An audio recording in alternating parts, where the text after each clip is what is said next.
सफलता का प्रमाण होता है।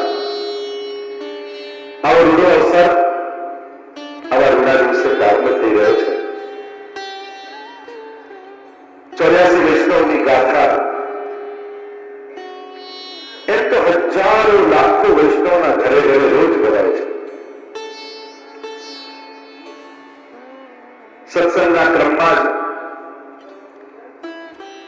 જ એક મહત્વનું અંગ સત્સંગનું જેને કહી શકાય એવી આપણી 84 વૈષ્ણવની વાર્તા અને એવા વિષયની સાથે 7 દિવસ સુધી આ દિવ્ય ગાથા અહીંથી રહેવાની છે। પ્રારંભમાં તો એ વિચાર હતો કે 84-252 વૈષ્ણવની કથા થાય। જતીનભાઈને એ જ કહ્યું કે 84 વૈષ્ણવની ગાથા ગાવામાં 7 દિવસ ઓછા પડે તો 252 તો પછી ઘણી વિસ્તાર વાળી કથા થઈ જાય। તો એક અવસર લગભગ 2-3 વર્ષ બાદ પુનઃ આપ લોકોની સાથે સત્સંગ કરવાનો આ એક અવસર ફરી પ્રાપ્ત થયો છે।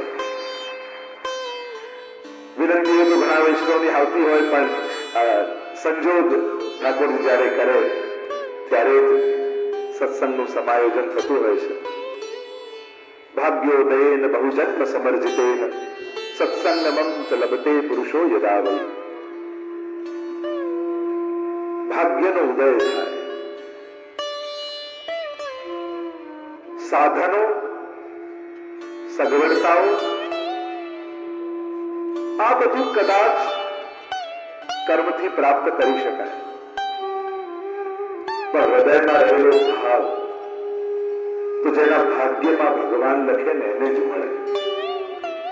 આપણે બધા જ પુષ્ટિજીવો બધા જ એવા સૌભાગ્યશાળી જીવ છે કે જેના ભાગ્યમાં ભગવાને ભાવ લખીને મોકલે છે। અને એટલે તમારા મહાપ્રભુજી કહે છે કે બીજનું સ્થાપન તો સ્વયં પુરુષોત્તમે પુષ્ટિજીવની અંદર કરેલું જ છે।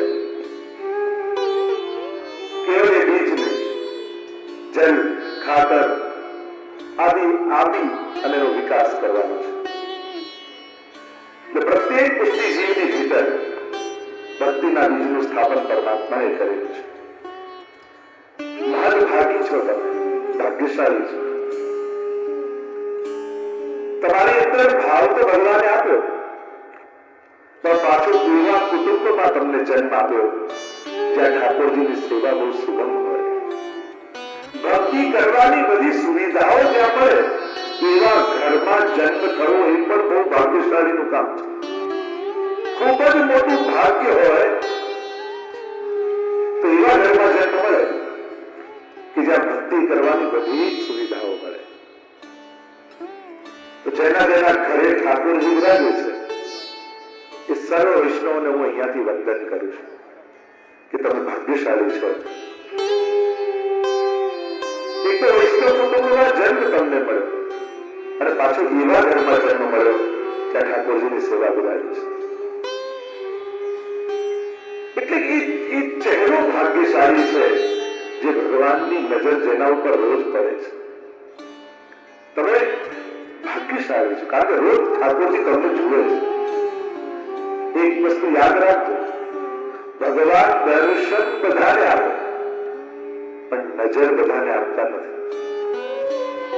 આપણે બધા જ પ્રભુને જોઈ શકીએ પણ પ્રભુ આપણી સામે જુએ એ બહુ દુર્લભ છે। ગુરુએ પોતાના ભક્તોની ગાથા ગાઈ છે એવી આ 84-252 ગાથા છે। મહાપ્રભુજીના સેવકો કેવળ 84 નથી, એ તો અનેક સેવકો છે। તમે વાર્તા સાહિત્યમાં પણ જોશો તો કોઈ એક વૈષ્ણવની વાર્તા આવે તો એમાં એમ પણ આવે કે એમના પત્ની એમના બાળકો બધા શરણે આવ્યા પણ આ 84 વૈષ્ણવ એ બહુ સૂચક છે। 84 શબ્દ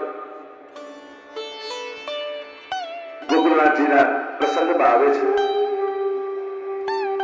એક વાર શ્રી ગોકુલેશ પ્રભુ ભાગવતજીની સુબોધનીજીની ગાથા ગાઈ રહ્યા હતા। પોથીજી ખોલી અને એક વૈષ્ણવ વિરાજમાન છે સન્મુખમાં, અને ભાગવતજીની કથા પ્રારંભ તો કરી, પણ એમાં તો ભગવદીઓની ચર્ચા ચાલી, ભક્તોના ચરિત્ર નીકળ્યા, અને એમ પણ ભગવાનના ગુણોને સમજાવવા માટે કોઈને કોઈ ભક્તોની કથા તો કહેવી જ પડે. ભગવાન દયાળુ છે એમ સમજાવ્યું તો શું કરે? ત્યારે આપણા આચાર્યો કહે કે કદાચ એ સ્વરૂપમાં તો ધર્મ સ્વરૂપે પણ પ્રગટ પ્રભુનો અનુભવ કરવો હોય તો એ ભગવદીઓના હૃદયમાં વિરાજમાન છે, કે જ્યાં પ્રભુ ભગવદીઓની વાણી થકી માંગે છે, બોલે છે, હસે છે, વાત કરે છે, અને જ્યારે કોઈ ભગવદીનો સંગ મળે ત્યારે હંમેશા ધ્યાન રાખજો એના હૃદયમાં પ્રગટ પુરુષોત્તમ વિરાજમાન છે, ધર્મી રૂપ પુરુષોત્તમ વિરાજમાન છે.